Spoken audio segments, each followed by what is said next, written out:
un gibier très convoité en France et dans le sud-ouest. Vous avez sur cette carte la répartition des prélèvements qui ont été estimés par une enquête réalisée en 1998-99 par l'Office national de la chasse et de la faune sauvage. Et l'estimation a montré en fait qu'il se prélevait plus de 5 millions d'oiseaux en France. 2-3 morts tous les ans de personnes qui montent aux arbres pour leur plaisir et qui tombent parce que tout simplement ils ne sont pas équipés comme il faut. Donc il y a 15 ans de ça, on a décidé, avec le lycée forestier et la quincaillerie Baudin et la ville de Mazas, de faire une opération pour la fête de la Palombe, pour sensibiliser tous les gens qui viendraient ce jour-là et leur expliquer un petit peu comment on monte, dans quelles conditions, avec quel matériel. Loïc est venu très gentiment nous faire une démonstration des formateurs au lycée forestier. Donc Loïc, je voudrais que tu nous expliques en 2-3 mots un petit peu ton travail, parce que là tu es venu nous faire une démonstration, mais le lycée, on sait que le lycée fait beaucoup de formation et beaucoup de prévention. L'intervention avait pour but de présenter toutes les techniques et le matériel. On a présenté deux techniques, la technique d'ascension sur corde et la technique de grimpe avec des grimpettes et puis une longe armée directement autour du tronc. L'objectif est le même, c'est de travailler en sécurité. C'est surtout faire prendre conscience aux gens, aux palomères, pour ceux surtout qui montent leurs appâts, de travailler en sécurité, d'utiliser un minimum de matériel. C'est un minimum pour éviter tout accident et pour se préserver. La quincaillerie Baudin, justement, est là aussi pour montrer que c'est quand même abordable. Et puis ça nous permet de travailler en interface avec les professionnels et puis de servir un petit peu d'intermédiaire pour le matériel, les explications, les mises en situation. Alors il y a des techniques qui sont liées aux forestiers, il y a des techniques qui sont liées aux arboristes, il y a des techniques qui viennent du monde du sport, du monde de l'escalade, et de tout ça on essaie de tirer des techniques les plus simples possibles et qu'on puisse vraiment se sécuriser à un coût vraiment abordable. Avec des journées comme celle-ci, eh bien, on met un peu en situation ce que nous on essaie de montrer ou d'expliquer en magasin. Alors c'est vrai qu'au magasin, on travaille également en partenariat avec la Fédération des chasseurs, parce qu'on essaye de faire des mises en situation, de faire des petites journées de formation. On peut se permettre de dire qu'on a peut-être sauvé des vies. Il y a moins en moins de personnes qui ont des accidents en montant aux arbres. Les premières démonstrations qui ont été faites dans ce monde-là ont été faites à Mazas pour la fête de la Palombe, et grâce au lycée et à la quincaillerie Baudin, puisqu'il n'y a pas de secret, on ne peut pas faire les choses si on n'a pas les professionnels pour accréditer un petit peu ce que nous on peut leur expliquer tout au long de l'année. Et c'est vrai qu'on peut estimer qu'on a peut-être sauvé quelques vies, plusieurs vies, je ne sais pas. Il vient sur son temps, bénévolement, il est là samedi, il n'est pas obligé, pour montrer des choses, pour sauver des gens, et ça c'est tout à ton honneur. Puis la quincaillerie Baudin, puisque la quincaillerie Baudin, bien sûr, fait du commerce, mais aujourd'hui, il n'était pas là pour vendre, il n'y avait pas de prix, il n'y avait rien. Il était là surtout pour montrer le matériel, et ça, là aussi, c'est tout à votre honneur.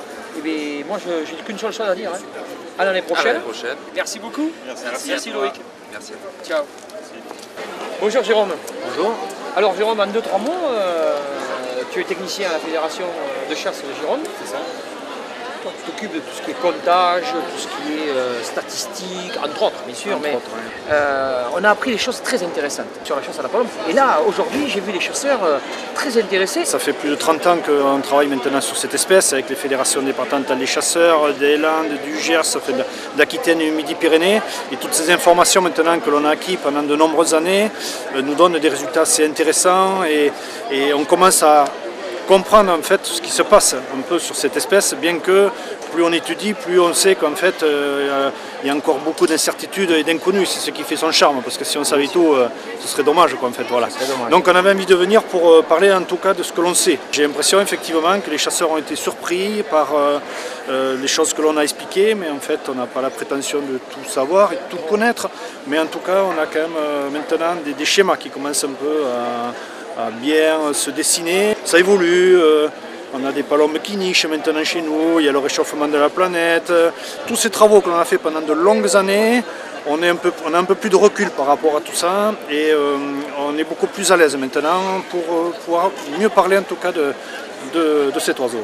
Nous on a des versions, les palombes, alors il y en a qui disent qu'il y en a plus qu'avant, il y en a moins qu'avant. Alors bien sûr, est-ce que quelqu'un a la réponse, on ne sait pas, mais Mais à côté de ça, est-ce que toi tu peux, parce qu'on sait que les chasseurs regardent la télé, est-ce que toi tu peux nous donner en 2-3 mots ta version? En tout cas, par rapport au comptage que l'on fait dans l'école pyrénéen, où on voit une stabilité sur nos comptages, même s'il y a des variations, comme je l'ai dit tout à l'heure, une année, parce qu'il y aura eu des mauvaises conditions climatiques ou autres. Donc sur les comptages dans l'école pyrénéen, on n'est pas inquiet. Sur les comptages que l'on fait en hivernage, on n'est pas inquiet non plus. On a des populations nicheuses qui sont en plein développement.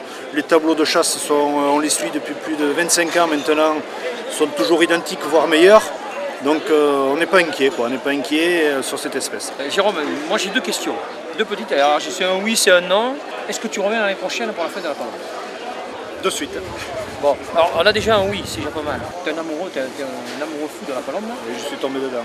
Ce qui serait intéressant, c'est que la prochaine fois que vous baguez les palombes, nous on viendra et on vous suivra dans le bagage. Et ce sera avec grand plaisir. Ça c'est possible. Tout à fait. Parce que ça intéresse vraiment les jeunes. Tout à fait. Et ce sera avec grand plaisir. Écoute Jérôme, merci à toi.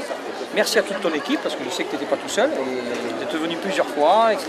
Ça n'a pas été fait comme ça en 30 secondes. Et je sais que c'est pas facile, parce que cette conférence était toujours faite à Pachan, au siège bien sûr de la fédération. Et moi je te remercie personnellement, parce que tu as fait un effort vraiment important avec ton ami Chissot, ton collègue, pour venir faire quelque chose de qualité. Et je tenais à le dire devant tout le monde, vous avez fait un travail remarquable, très intéressant, et qui mérite d'être vraiment lu, parce que vous avez un carnet de bord, que tous les ans qui sort, et j'invite les gens à le demander, parce que tout le monde ne l'a pas forcément, et à la Fédé, je crois qu'en le demandant, on peut arriver à l'avoir. Sans problème. Et voilà, et donc j'invite les gens à voir, parce que là, la vraie version, c'est ces gens-là qui l'ont, puisque c'est leur travail, et le travail est fait sérieusement. Donc à partir de là, merci Jérôme, et je te dis merde pendant un mois et demi, puis tu nous en laisses quelques-unes à côté, parce que autrement nous, on va ramasser que les miettes. Pas de problème, merci à vous, merci à Ville de Bazas, et merci à toi. Et à très bientôt. À très bientôt. Merci Jérôme. On a fait prendre mon long terme. Vous allez vous brûler? Bonjour mesdames. Ça va? Bonjour. Ça va. Bon alors, et là je vois que vraiment toutes les femmes sont au boulot là. Hein. Oui. Alors j'ai vu les hommes à la grillade, les femmes à la cuisine intérieure. Alors, juste 2-3 mots pour Bazas Recueilli, parce que expliquez-nous un petit peu le boulot on va dire des compagnes des palomarios de Bazas. Il faut sortir en visite chez les autres confréries. Voilà. Ça se fait le week-end. Nous sommes bien reçus. C'est mieux. Après, ah oui, en principe, oui. Nous mangeons bien, nous dansons bien. Et voilà. Et ici, aujourd'hui, nous faisons la même chose. Nous recevons ces confréries. C'est un échange de Voilà, c'est un échange de bien vivre, de bien manger, de bien faire la fête. Ah, il y a manque quelque chose. Ah mais c'est comme partout ça, hein. Au boulot c'est toujours les mêmes, hein. On va dire ça. Et alors, mais t'as vu, c'est les meilleurs, c'est les plus souriantes, c'est les plus accueillantes. Non mais il peut filmer ça Bernard, parce que le gros avantage, Ah oui, toi, quand on interroge les gens, c'est que quand même, on est toujours bien entouré. Et ça, il n'y a qu'à Bazas qu'on peut le voir. Ah oui, oui. De toute façon, partout où nous allons, Bazas est accueilli à bras ouverts. Ah, ça c'est Ça c'est Bazas, c'est ça, hein. C'est convivial, c'est Albon de Franquette, pour moi c'est parfait. On a vu un casse-route ce matin où il y a eu énormément de monde. On est allé voir tout à l'heure les dames, les compagnes de Palomère, de la confrérie, qui se sont activées à faire un repas super sympa.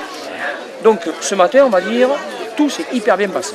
Visite de Bazas, après messe, grande messe, grandiose d'ailleurs, pour y avoir assisté depuis très longtemps. Toujours, une grandiose messe, c'est vrai. Où il y a 45-48 confréries. On a 45 confréries présentes, c'est la première année où on a autant de confréries. Si on ne se déplace pas, les confrères amis ne viennent pas forcément. Voilà. C'est un échange, on va dire. C'est un échange et ça permet aussi un échange D'ailleurs, j'ai fait un petit texte là-dessus sur les produits qu'elle présente. Comme cette année, c'est lentilles du Puy.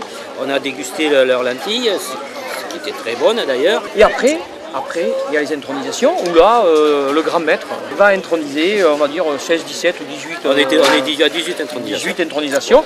Et là, tu vas introniser des chasseurs, des personnalités, oui. des membres de confrérie invités. C'est une volonté aussi de M. le maire d'être très proche de sa confrérie, puisqu'il était là tout ce matin, il sera tout cet après-midi et ce soir, bien sûr. Et ça a toujours été une volonté de la municipalité, jusqu'à présent, qui nous a toujours soutenus. Heureusement qu'on a toute l'équipe municipale qui nous aide. Sinon, on ne pourrait pas faire une fête comme ça aussi populaire. On n'a eu que des passionnés, on a eu des gens qui ont porté cette confrérie à bout de bras, qui malheureusement ne sont plus là. Bon, on essaie de reprendre le flambeau, je pense que ça n'a pas été trop mal réussi. Et on essaie aussi tous les ans d'améliorer un petit peu cette fête qui si on ne se renouvelle pas, si on ne se remet pas en question, risque de péricliter peut-être un petit peu. Voilà. Cette fête, ça fait 23 ans. On peut dire, on peut envoyer un petit bonjour à Michel Saubois quand même. Tout à fait. Surtout aujourd'hui, c'est à la Saint-Michel et on y pense beaucoup. Merci voilà. Michel. Voilà. Non, c'est moi qui te remercie. À tout à l'heure. Et à tout à l'heure, oui. Merci Michel. Allez, ciao. Merci. Ciao.